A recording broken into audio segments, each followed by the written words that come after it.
fait, on va maintenant entendre Suzanne Doppelt et je me réjouis d'accueillir Suzanne et je veux la remercier ainsi que Peter et Elisabeth d'avoir accepté notre invitation.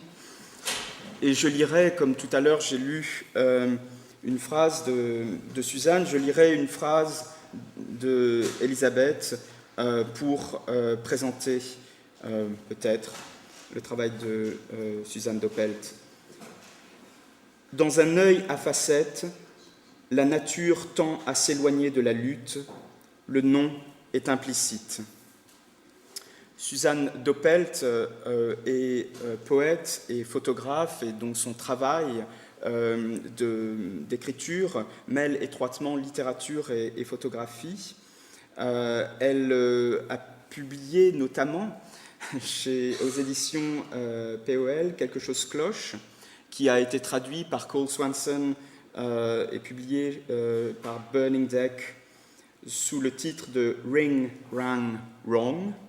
Elle a publié également Le Pré vénéneux, Le monde est beau, il est rond chez Inventaire et Invention, et en 2009 paraîtra Lazy Susie, qu'on attend avec impatience.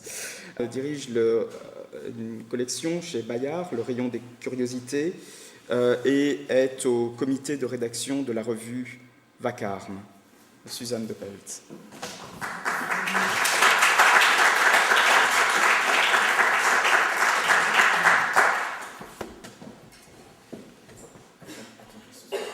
Ah oui, d'accord.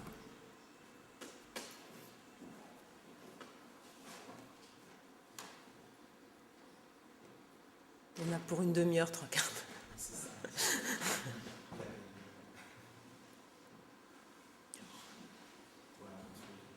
Je peux allumer ?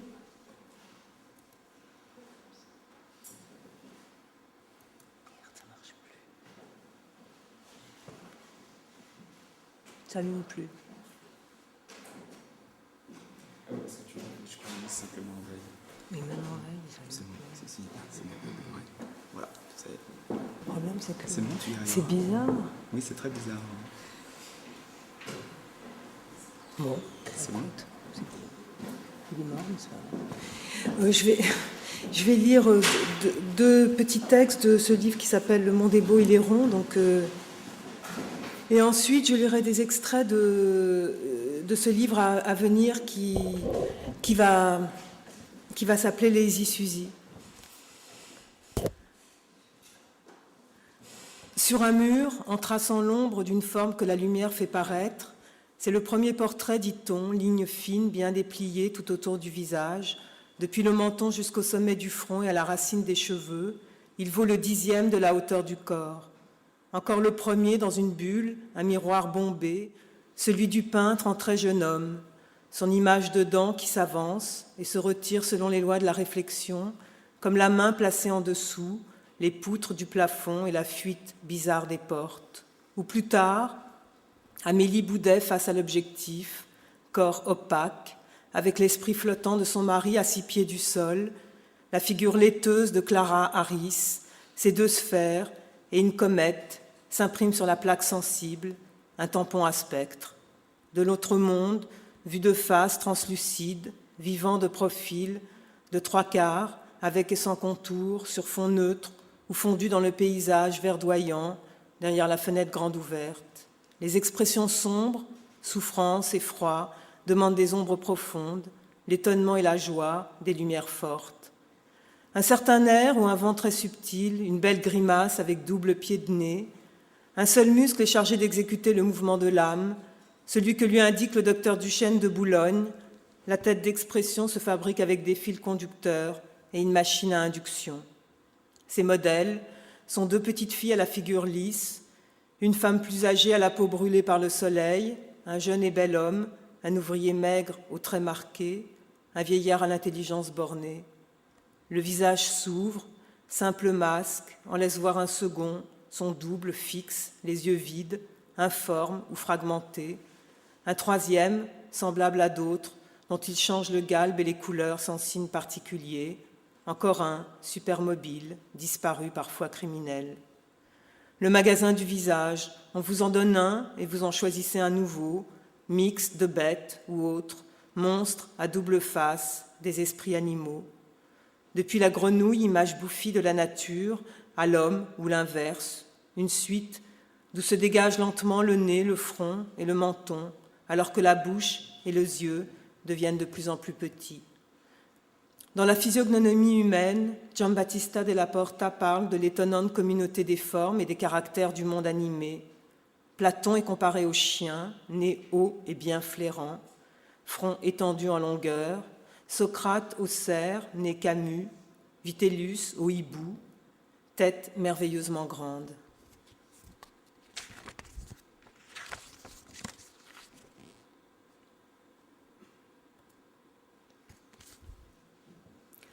Quatre petites îles, des canaux recouverts de lentilles et des lichens verdâtres, un marécage, une carapace de boue, les insectes surnagent et les objets reposent mollement, les flaques, le jardin est fatigué, l'eau dormante croise les images et les retourne, une modification du sol et avale les ombres, triste fleur vue avec atonie, l'eau flaque renvoie l'eau vapeur et les différentes nuées selon les lois de la réflexion, et au fond, 1000 choses invisibles et utiles, les herbes, les poissons, les pierres et les racines.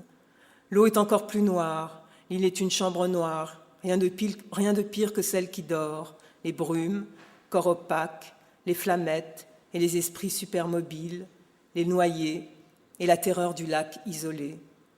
Il faudra recommencer une fois de plus ces petites scènes colorées, femme dans son bain, s'épongeant la jambe, nue mouillée, la grande baignoire, chaste Suzanne.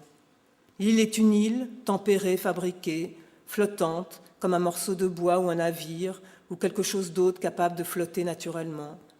L'eau dormante retourne les images, tombe toujours et forme les mares, les citernes et plusieurs lacs qui prennent toute la lumière, mais chauffés par le soleil, la partie la plus subtile s'évapore, beaucoup moins que l'eau de vie, et plus que le mercure, devient nuage et tonnerre.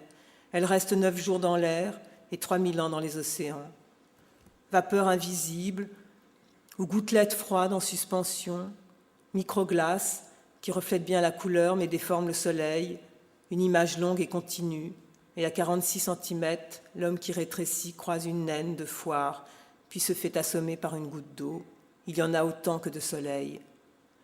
L'eau tombe toujours, bouge au-dessus, en dessous, des remous, des bulles, ruisselle, passe d'un endroit à l'autre, d'une forme à l'autre, un étang irrégulier, une cascade écumante, un cours serpentant, un ruisseau, jamais 2 fois le même, qui fuit dans l'herbe, vaut le sourire de la Joconde, disait Monet. Tout coule, englouti, dévale vers le bout, la mer horizontale, ondule, palpite, réfracte, innombrables îles étoiles, eau la plus pure et la plus impure, visqueuse au large, où la nage se fait molle et volumétrique, potable pour les poissons, imbuvable et mortelle pour les hommes. Le corps entier des sciences, un océan. L'encyclopédie est une carte immense et inachevée, spécialement faite pour les navigateurs, marins appointés ou simples aventuriers, qui traversent le monde en forme de rhizome ou de grands arbres.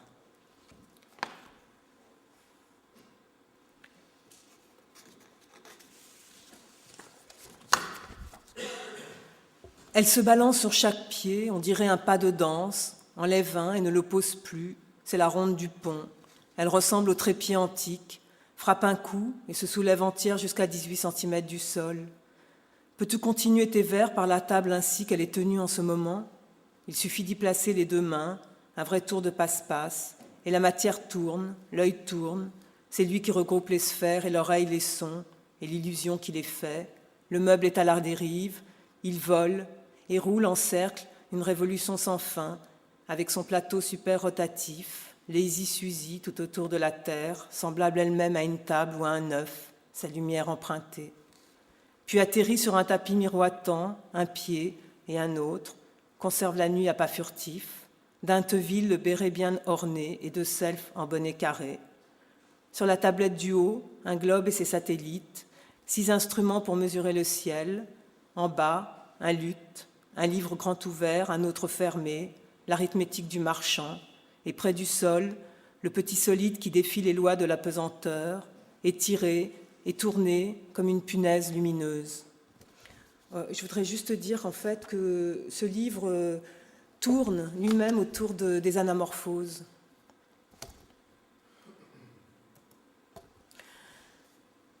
Si l'on s'occupe à former des dessins et des compartiments avec des figures jointes ensemble et toujours en carré, on en formera un très grand nombre, au moins 8 par 8 ou même plus, 100 cases bicolores de lumière et d'ombre, bien réparties et découpées nettes, sans pieds carrés de flaques noires et blanches.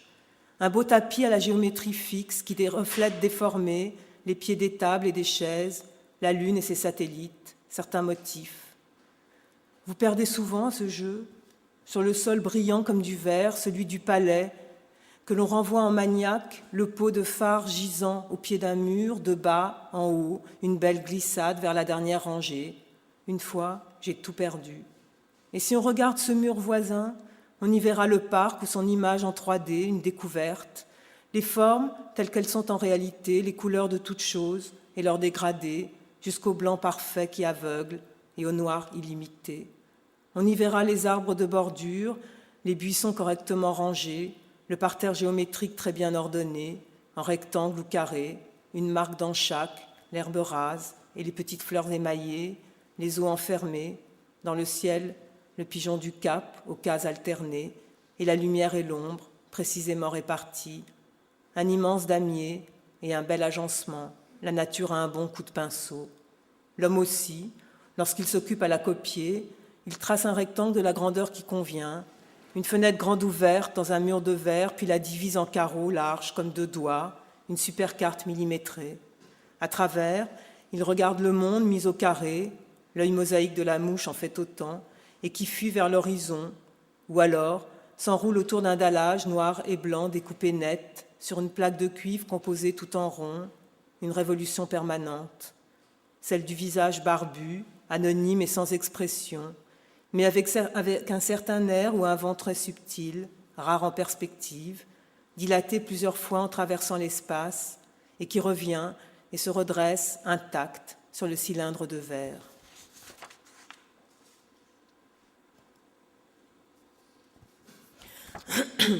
Voir se fait toujours par un petit trou. D'abord, il y en avait un, le mur fixe, puis la porte au-dessus, celle par laquelle sortent les vrais songes, avec un portier silencieux, puis on a construit le café. Il y avait une caissière, 3 garçons, 2 flippers et des clients. Ça ne fonctionnait que pour le trou, tout ça, c'était pour lui. Une maison en est percée, portes et fenêtres bien quadrillées. C'est le vide qui permet son usage, celui par lequel se glissent les rayons opaques et lumineux, n'importe quel objet, une chaise étirée qui devient un banc, les statues, les villes et les forêts. Un modèle simple, fait d'un écran plus un œilleton, 2 hommes au travail, dans la cavité étouffante de la chambre, une aiguille enfoncée dans le mur, les lignes droites qui traversent, le monde qui passe en pointillés et perspectives à travers le battement monotone de la porte. Entrez donc et laissez-vous conduire. Les rois, eux, n'y touchent pas. Elles tournent et on tourne soi-même, une révolution sans fin. L'entrée et la sortie ne font qu'un, et son centre bat fort comme une machine. C'est la ronde du pont.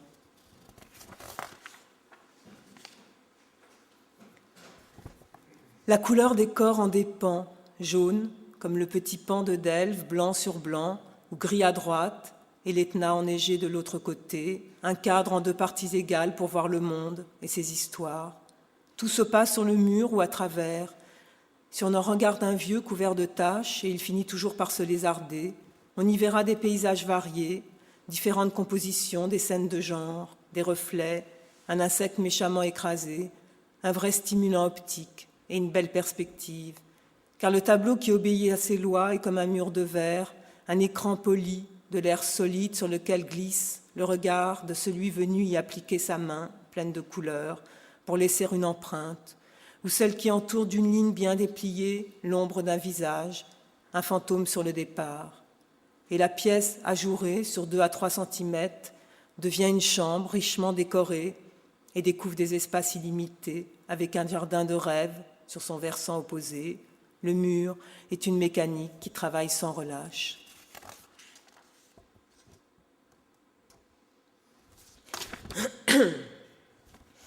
L'œil rond du miroir attrape au moins les bords, et celui de la boîte digère les images entières. Kepler en a inventé une sur pivot, un très bel engin de rotation. De vue en vue, l'horizon trace un trait de 360 degrés, la nature à coup d'œil. On peut tout voir et à la dérive, la variété du monde dans une lumière égale. Approchez-vous, tout se brouille, s'aplatit et disparaît. Éloignez-vous, tout se crée et se reproduit. Les formes exactes se refont sur le cylindre, bien poli.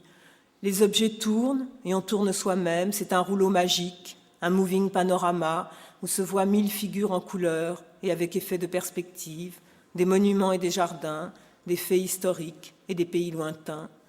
Le regard glisse à vitesse moyenne, de gauche à droite et retour, un point mobile sur la ligne bordée d'arbres, fixe des vertiges. Mais que fuyez-vous? Psyché déplie son corps aussi mou que de la cire, et les feuilles dessinent des bandes fines et continues, comme dans la fenêtre d'un rapide, mon sillage.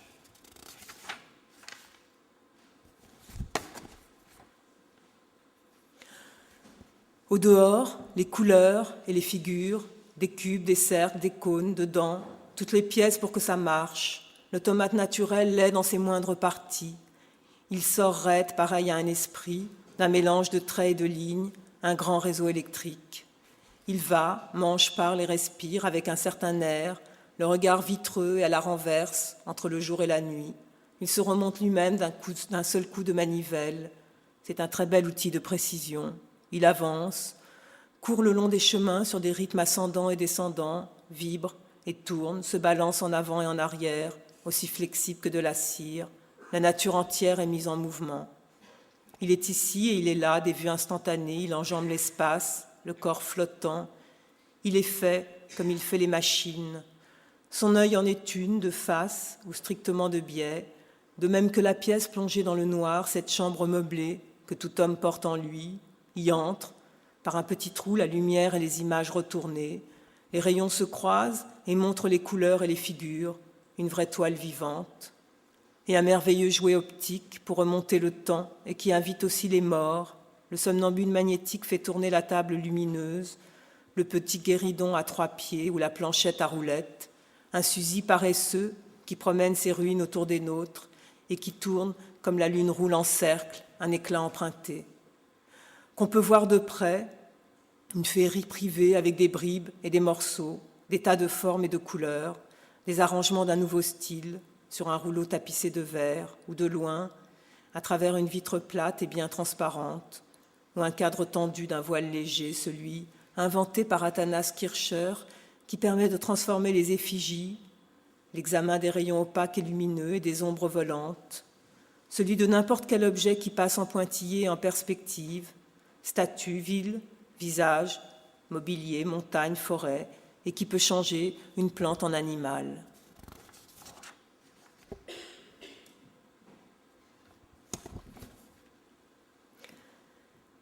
Des courbes et des contre-courbes, les points, quelques droites et des blocs, toujours des lignes qui serpentent et dessinent les contours, ceux du visage défait ou du paysage avec son horizon, une super carte démontable. Le mouvement les déplace, second et hébété, la marche fait sur un fil, une danse électrique ou bien sur l'eau. L'ermite Saint-François de Paul avance en plein milieu du détroit de Messine, porté par les plis de son habit et les rayons lumineux qui sortent droit de l'œil, fixe, ouvert et fermé, une moitié tournée au-dedans, égale à celui des statues. Il emprunte d'autres lignes, une activité compliquée. Il voit avec le bout des doigts ou le front et entend sans les oreilles. C'est un automate qui va en équilibre, flic, flac, des courbettes et la roue. Il tremble et varie sur la frontière qui coupe le jour et la nuit. Un gris faible, sans diffusion, longe les fenêtres, l'endroit le plus risqué pour lui, sur lesquels se dessinent comme au trait les collines, les arbres et l'eau qui chante.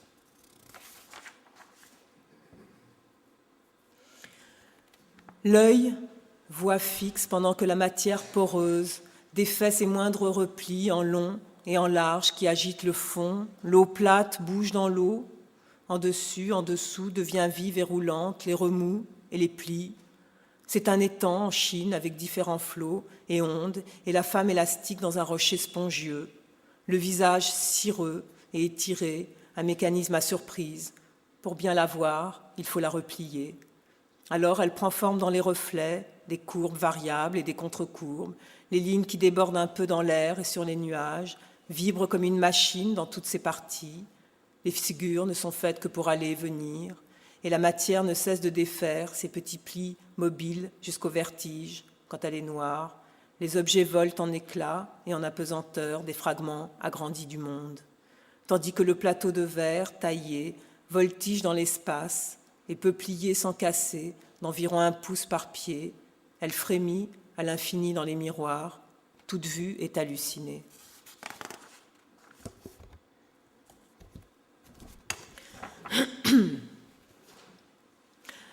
La forme se défait, ce sont des taches qui bougent dans le vide et des tracés obscurs pour la raison.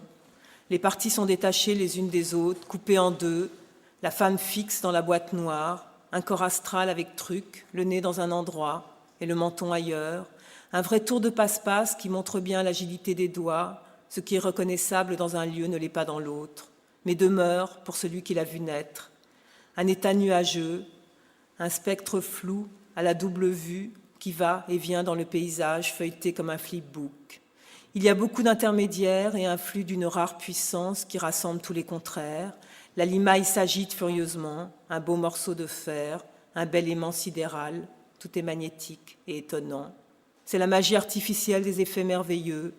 Ne se cache que ce qui est capable de paraître d'abord et de revenir ensuite. La figure se recompose et les parties se rejoignent de biais, un point indivisible, là où la femme ressort tout entière de la boîte.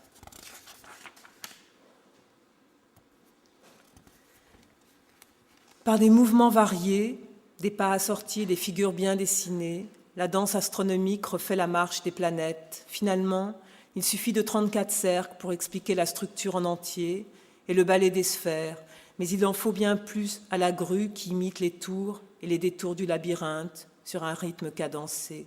En Chine, le miroir servait à faire danser les oiseaux et à rendre les esprits visibles.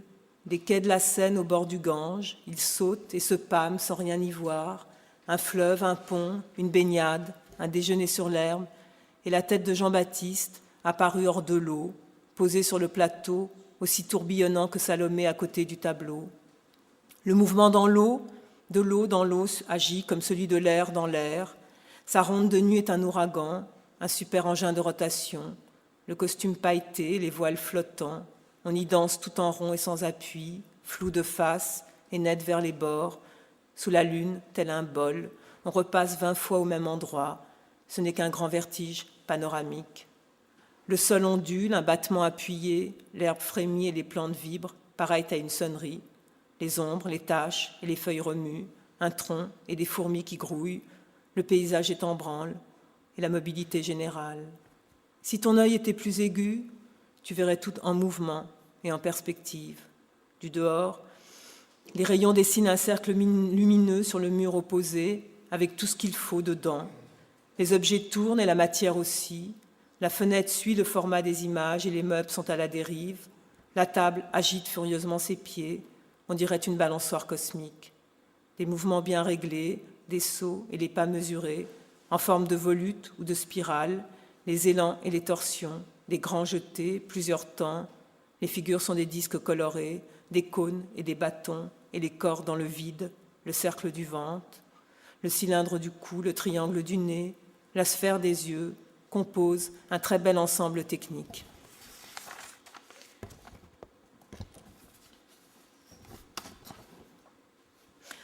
Par la porte ouverte, le monde passe en pointillés, des rayons opaques et lumineux, plus l'air, le vent et les odeurs, de même qu'à travers la fenêtre ou par le trou d'une planche, il découpe une partie et en font un tableau, le contraire d'un tour d'horizon, mais il n'en est pas moins beau.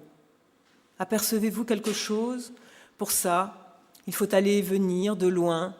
C'est comme un brouillon de faits mal dessinés, les points défont les lignes, des couleurs incertaines, mais on peut voir une main qui sort d'un nuage, l'œil du cardinal d'un côté, l'oreille coupée de l'autre, la tête qui flotte, difforme, de très beaux fragments anatomiques. De près, La vue se noie, zoom, sur chacun des quatre qui s'ouvrent à la manière d'un cube, par le haut, de face translucide, de trois quarts et de dos, les détails aveugles et la lumière, tout y est, même le diable.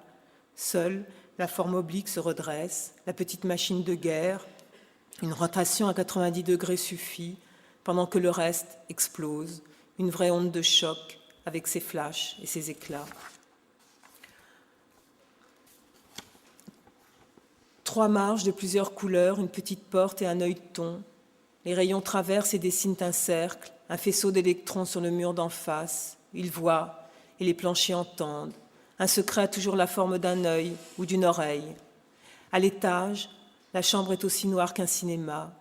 De plein pied, il est caché dans le paysage, dans un coin du parc repeint en vert, dans l'herbe, sous l'ombre des feuilles, un point aveugle en dehors du champ qui explose juste avant d'être vu, une image à son tour.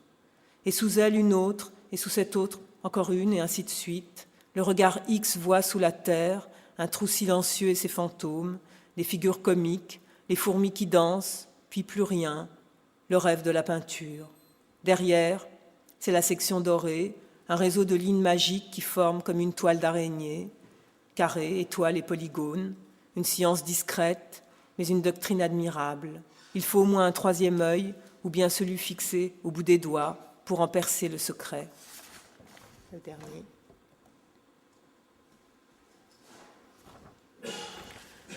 C'est un orage de matière, un amas confus et un tourbillon. Les lignes sont brisées et les choses répandues au hasard, une image pour une autre, mais c'est un bel ensemble cosmique, dans lequel les signes renvoient à d'autres signes, 1000 combinaisons et effets, une réserve écrasante de possibilités. Pourquoi ouvrez-vous la bouche si grand que vous nous faites un trou dans le paysage? Tout voyage, y compris les rayons, et il faut les suivre jusque dans la chambre, une sacrée enquête, par la porte ou par la fenêtre, la tache au-dessus du lavabo, avec le pigment sur l'armoire, dans les éraflures du parquet. Ils voient et les murs entendent, une vraie boîte à écho. Et pour mieux voir encore, Gian Battista della Porta rajoute une lentille de verre. L'information est alors à son comble, apparaît même quelque chose qui n'existe pas, rythme furieux, la réalité déborde à cause d'un fait de trop et la vue se perd dans l'excès de lumière, une simple rotation, celle de la pseudo-balle, et le parc reste vide, sans un son.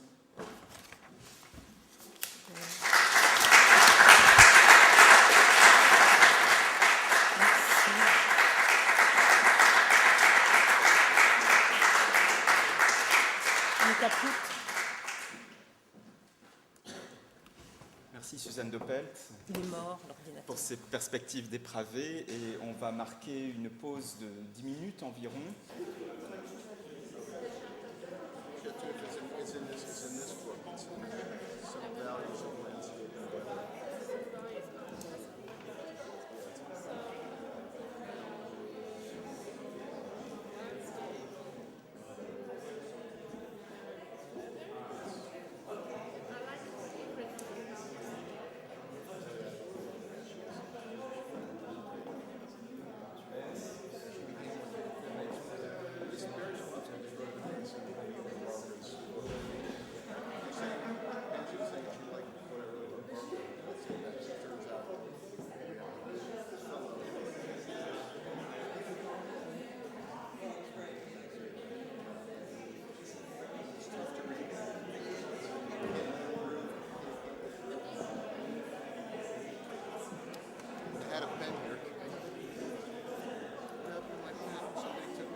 En écoutant Vincent tout à l'heure, des noms de usual suspects sont venus comme Keith et Rosemary Waldrop, qui ont publié un des premiers livres de Peter aux États-Unis. Il s'agissait de Artificial Heart, publié en 1998 donc par Burning Deck.